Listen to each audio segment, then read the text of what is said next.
Bienvenue à ce rendez-vous de l'information sur ESAE Télévision, le sommaire. À la veille de l'anniversaire de l'accession du Bénin à la souveraineté nationale et internationale, l'ex-préfet des départements Ouémé Plateau fait le bilan de 1960 à 2018. Les détails dans un instant. Soutenance en licence professionnelle des étudiants en troisième année à l'ESAE ce 31 juillet 2018. Une journée riche en émotions, occasion pour parents, alliés et amis d'apporter leur soutien à leurs proches. Les membres de Nouvel Élan se retirent de la compétition dans le cadre du renouvellement du comité exécutif de la Fédération béninoise de football FPF prévu pour le 25 août prochain. Un acte que le consultant en médias communication, Distel Amoussou, analyse.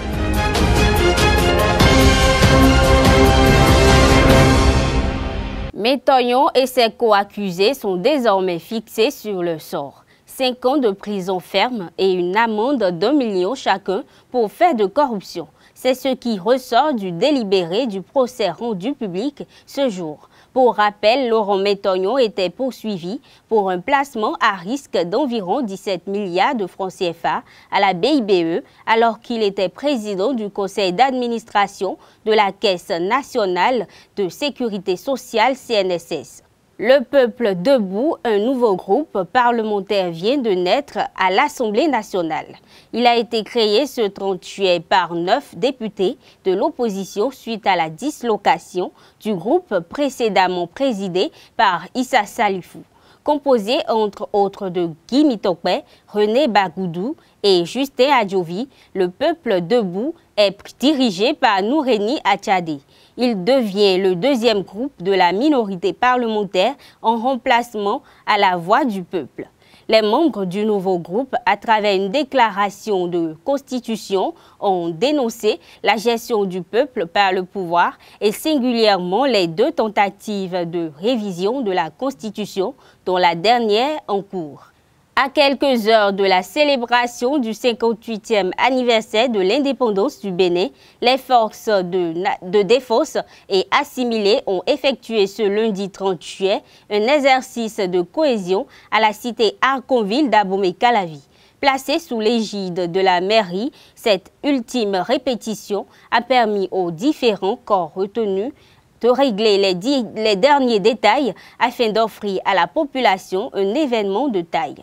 Pour plus de précision, je vous invite à écouter le chargé de protocole de la mairie d'Abomey-Calavi, Charlemagne Alaga. En fait, de préparation, je crois qu'elle se déroule bien.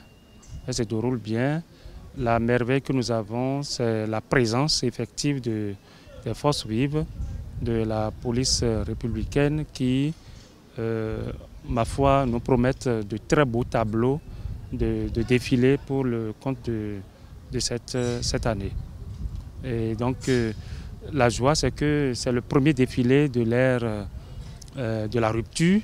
Et donc, tout est mis en œuvre pour que cela puisse être de la taille en matière de police républicaine, je veux dire surtout. La population d'Abomey-Calavi, je voudrais les inviter massivement à faire le déplacement sur le tronçon Arconville-Hôpital de Zone parce que c'est là que se dérouleront les manifestations officielles au niveau de la commune d'Abomey-Calavi. Donc c'est sur le tronçon qui mène du carrefour Arconville à l'hôpital de Zone que sera fait aussi bien le défilé militaire et le défilé civil.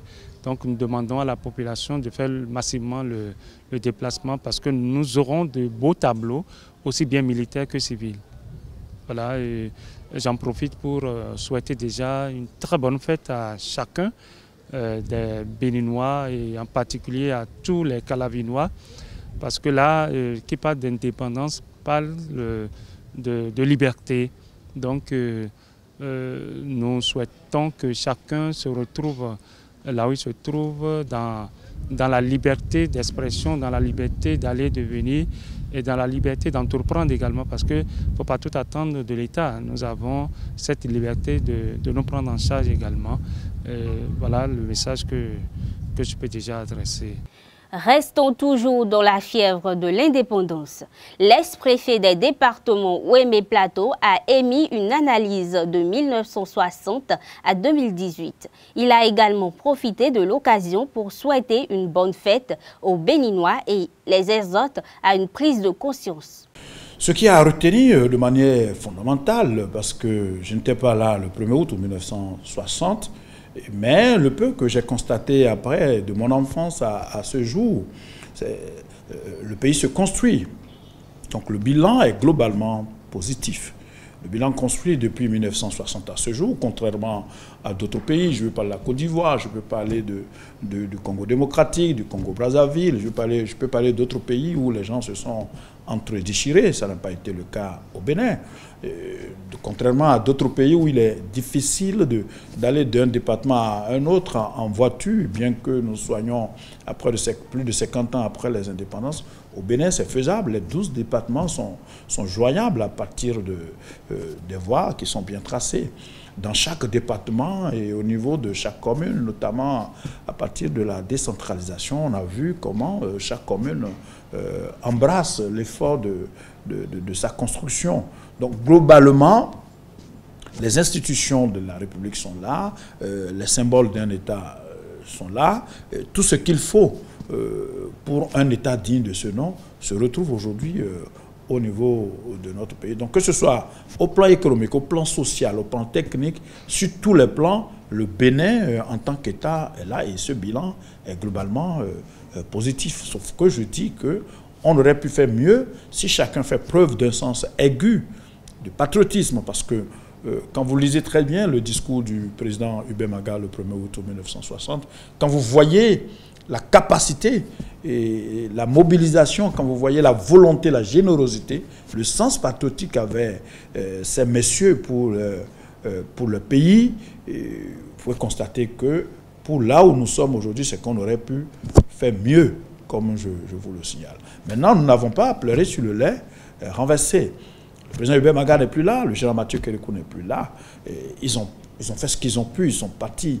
À nous, la génération qui avions l'héritage, à nous de nous assumer, à nous de nous mobiliser, à nous de nous rassembler, à nous de prendre au sérieux l'héritage, le travailler sérieusement pour que demain, au moment où nous-mêmes, nous serions appelés à le léguer à la génération future, que nous léguions quelque chose de potable à cette génération-là. Et le véritable développement est d'abord le développement humain, parce que la meilleure des pauvretés, elle est mentale, elle est humaine. Et donc, il faut que nous réussissions à rendre riche l'homme béninois. Pas seulement au niveau de sa poche, pas seulement au niveau de son compte en banque, mais au niveau mental. Il faut que l'homme béninois retrouve la plénitude humaine qui est favorable au développement. Et c'est à cela que nous devons nous travailler. C'est à cela que nous appelons au niveau du Parti Conscience citoyenne. C'est à cela que moi j'en appelle, et chacun où qu'il se trouve, qu'il soit au champ, qu'il soit au marché d'Antokwa, à Missebo ou à Glazoué ou je ne sais où, qu'il soit dans les bureaux, qu'il soit de là au niveau de la diaspora, c'est de faire du Bénin un intérêt premier à défendre. C'est de faire du Bénin la priorité. C'est de faire du Bénin l'arbre sur lequel chacun de nous y trouvons. Nous devons nous poser et travailler à ce que ce Bénin se porte bien et mieux. Et comme je l'ai dit, il y a beaucoup de pays qui étaient derrière le Bénin avant, se retrouvaient en arrière par rapport au Bénin au 1er août 1960 et qui aujourd'hui ont dépassé largement le Bénin. C'est une insulte au travail qui avait été fait par nos aînés qui a conduit à la prise de l'indépendance le 1er août 1960. C'est quelque chose à corriger, c'est faisable, il suffit seulement que chacun en prenne, que nous prenions conscience de la situation, parce que comme on le dit, quand vous avez une idée de votre maladie, vous êtes guéri à moitié. Et nous avons une idée précise de ce pourquoi nous souffrons, et c'est pour ça que nous véhiculons, nous sensibilisons, nous travaillons à ce que cela soit compris des uns et des autres. Voilà pourquoi je dis, cessons avec le bavardage, mettons-nous au travail, mobilisons-nous autour du Bénin et travaillons pour le Bénin. Quand on aura fini de travailler pour le Bénin, il n'y a rien à faire. Chacun aura trouvé aussi son compte, puisque le Bénin nous appartenant tous, s'ils se portent bien, on ne peut pas se porter moins bien à l'intérieur. Depuis 58 ans, plusieurs présidents se sont succédés en ce qui concerne les réflexions au sujet du secteur social. Des politiques ont été développées pour permettre de soulager la population qui vit misérablement. À l'arrivée du président Patrice Talon, il a entrepris plusieurs réformes. Dans le rang de la population de Cotonou, les avis divergent.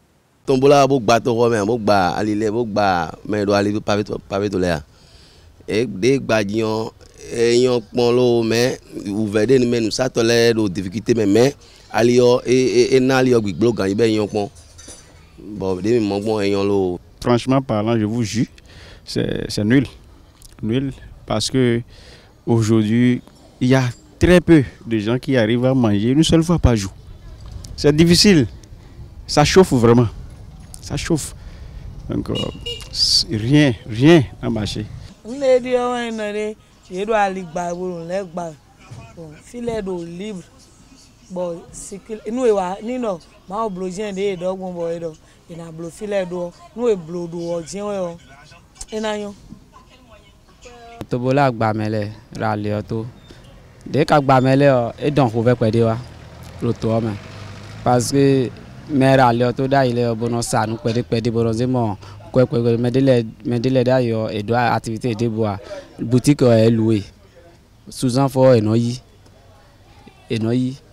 bonazé boy délai non bonazé ville non c'est azomé non mais dès que est obligé beaucoup si ville mais boichi revient ménage calavio et dans les business non faut pas de attendre mais dans les jours à venir et na maman.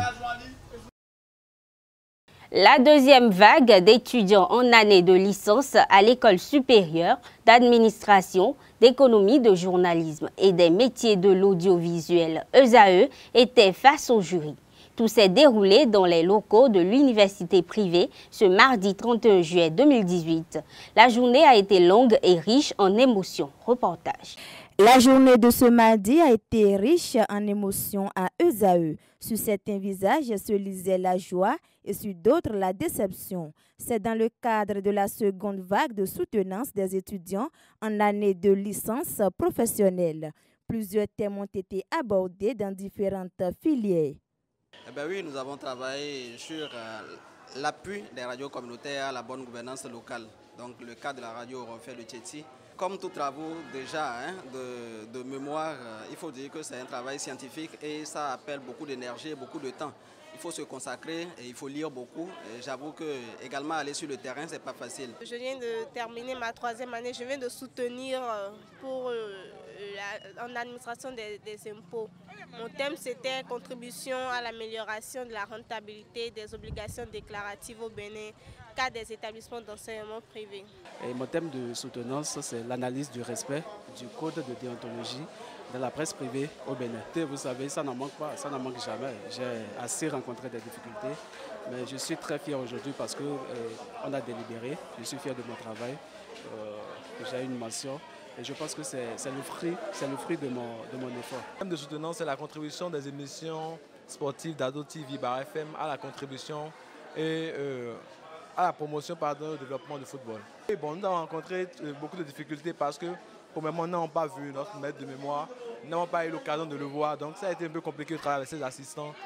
Sinon, dans l'ensemble, on a des difficultés, mais on a quand même su travailler avec d'autres personnes qui étaient là pour nous aider. Nombreux étaient les parents, amis, proches et alliés présents à cette occasion pour soutenir les étudiants. Un sentiment de joie, et de grâce à Dieu que tu sois là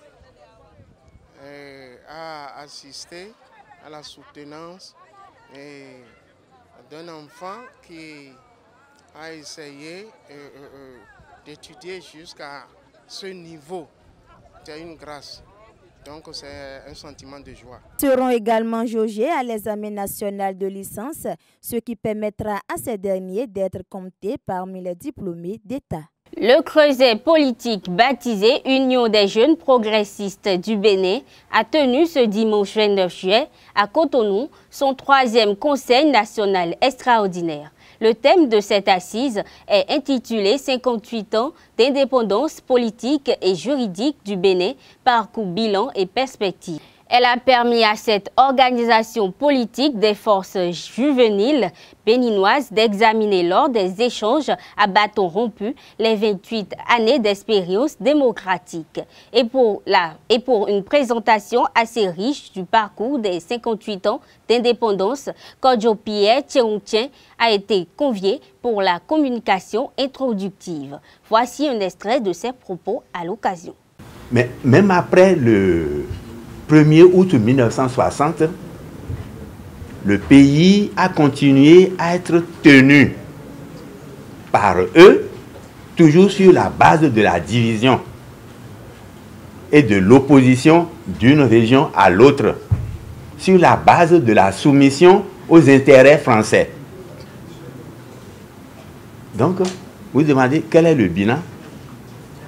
Le bilan, c'est que toutes ces orientations d'attachement aux colonisateurs nous ont fait perdre du temps, nous ont empêché d'avoir un programme national véritable de développement autour duquel le peuple béninois de toutes les régions pourrait s'unir et aller de l'avant.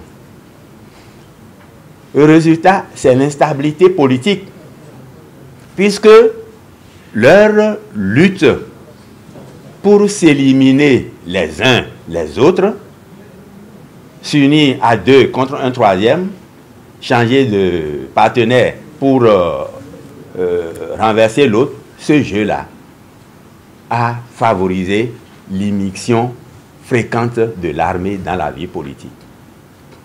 D'où les nombreux coups d'État intervenus dans notre pays, et ce qui faisait dire que notre pays était devenu l'enfant malade de l'Afrique. Donc, le bilan, cela a été cette instabilité-là qui déterminait donc le peu de progrès sur le plan économique. La plupart des secteurs vitaux de l'économie nationale continuaient d'être tenus par les sociétés françaises ou leurs succursales au Bénin. C'est tout cela qui a amené le 26 octobre 1972. Le 26 octobre 1972 a marqué un véritable tournant. Ce n'est pas un hasard si, malgré les difficultés, le mouvement créé ce 26 octobre-là a duré 17 ans avec le président Kérékou. Je vous affirme que des avancées importantes ont été obtenues sur le plan de la conception théorique, sur le plan de la vision de ce qu'il faut faire sur le plan économique, culturel et social. Bon, il est vrai qu'aujourd'hui, beaucoup ne retiennent que l'aspect dictature militaro-marxiste, ce qui ne reflète pas la réalité. À un moment donné, les difficultés économiques ont obligé à faire marche arrière. Parce que, je vous le dis, aucun peuple ne vit d'idéologie. L'idéologie est une lumière, mais le peuple ne s'en rassasie pas. Si vous avez des difficultés économiques, le peuple ne vous suivra pas et ne vous écoutera plus. Non? C'est ce qui s'est passé chez nous autour des années 86-89. Le président Mathieu Kérékou a compris qu'il ne peut pas continuer dans la même voie et qu'il est nécessaire de faire une pause, de donner la parole au peuple pour exprimer ce qu'il souhaite. Il ne s'est pas accroché, il n'a pas cherché à faire comme cela se produit dans d'autres pays d'Afrique où on préfère massacrer la population que de lâcher le pouvoir. Les Béninois lui reconnaissent cet amour du peuple et ce patriotisme. Donc, cette démarche, cette attitude nous a permis d'aller à la conférence nationale, de recueillir le point de vue des forces vives de la nation pour dire on met en sourdine l'expérience révolutionnaire, on passe à un nouveau mode de direction et d'organisation. Deux listes, Nouveau Départ et Nouvel Élan, devraient s'opposer le 25 août prochain pour l'élection du nouveau comité exécutif de la Fédération béninoise de football FBF. Cependant, à travers un communiqué publié par des sources proches des membres de la liste Nouvel Élan, ayant à sa tête Bruno Didavi, on retient leur retrait pur et simple des élections. Un acte qui ouvre le boulevard à la liste Nouveau Départ portée par Mathurin de Chacus. Précisons que les ténors de cette liste ont dit se retirer en raison de la vision du chef de l'État pour le développement du sport béninois et son désir de voir la famille du football unie. À cet effet, EZAE TV s'est rapproché de Distel Amoussou, analyste politique, consultant en médias communication, afin de recueillir ses appréciations de la liste Nouveau Départ, dite parrainée par le chef de l'État. Il est au micro d'Abdelkader Achiro. Je voudrais dire d'entrée de jeu que le président Patrice Talon est un rassembleur de la jeunesse béninoise. Il en a donné à maintes reprises la preuve. Alors, par conséquent, je ne voudrais pas qu'on associe son nom à la division de cette jeunesse. Le football est un jeu qui fédère et mobilise toute la jeunesse d'une nation. Et en arriver à dire que le chef de l'État soit le parrain d'une liste de division m'interpelle et appelle de moi une vive réprobation. Lorsque j'observe la liste dite parrainée par le président Patrice Talon,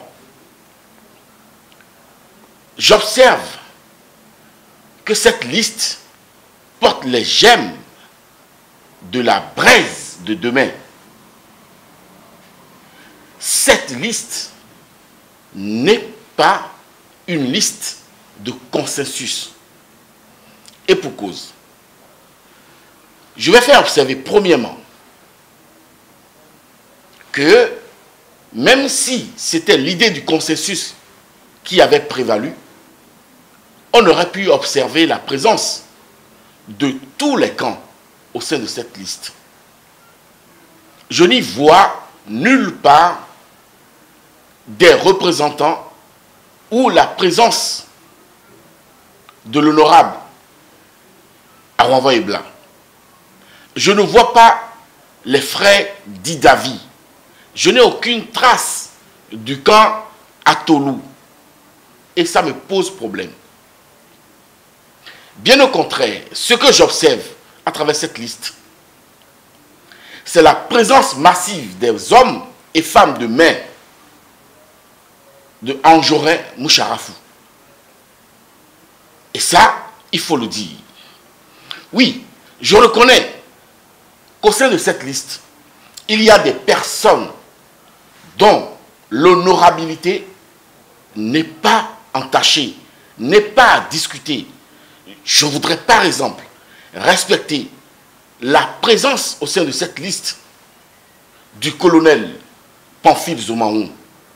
C'est un homme digne, un homme de foi, un homme d'engagement. C'est un militaire qui a le respect qu'il faut pour conduire un projet républicain. J'observe que cette liste repousse le consensus et l'union nationale qu'on devrait faire autour de notre football. Et je voudrais dénoncer ça. Mieux, la tête de cette liste, M. Deschacus, n'inspire aucune confiance à cette jeunesse. Il n'inspire aucune confiance aux acteurs du football. Et mieux, ce monsieur a un parcours qui n'a pas bonne presse. On a vu sa présence dans le BTP. On connaît son parcours dans ce domaine. On sait comment il gère les projets qu'il se confie. Notre football ne peut pas se retrouver sur cette braise-là aux mains de ce monsieur. Je n'ai rien contre lui personnellement, mais j'ai peur, j'ai des appréhensions, j'ai de très fortes appréhensions par rapport à sa disponibilité de pouvoir conduire notre football. Je ne suis peut-être pas dans le secret des dieux pour connaître les raisons pour lesquelles les gens ont pu le propulser à la tête d'une équipe qui aurait pu être une équipe de consensus national autour de notre football. Je voudrais dénoncer ce fait et dire qu'on ne peut pas confier notre football à ce monsieur. On va me demander de faire des propositions. Oui, je voudrais faire des propositions. Si nous décidons de balayer Anjorin et ses valets, si nous décidons de mettre à la touche tous les anciens acteurs du football, eh bien mettons en place une équipe neuve, une équipe de personnes qui maîtrisent les rouages, les sérails de la FIFA et de la CAF et qui peuvent faire le travail.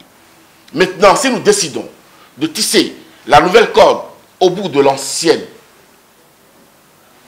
dans un esprit consensuel, eh bien, je voudrais souhaiter la présence de tous les camps sur cette liste.